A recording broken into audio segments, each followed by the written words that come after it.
కృత్రిమ మూత్రపిండాన్ని ఏ దేశ శాస్త్రవేత్తలు రూపొందించారు? అమెరికా, చైనా, దక్షిణ కొరియా, ఆస్ట్రేలియా. 5, 4, 3, 2, 1. జవాబు దక్షిణ కొరియా. మానసిక ఒత్తిడిని తగ్గించడంలో ఉపయోగపడే పండు ఏది? జామ పండు, సీతాఫలం, అరటి పండు, నేరేడు పండు. 5, 4, 3, 2, 1. జవాబు అరటిపండు.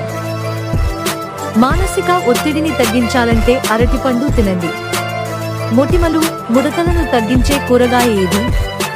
బీరకాయ, సొరకాయ, బంగాళాదుంప, బెండకాయ. 2, 1. జవాబు బీరకాయ.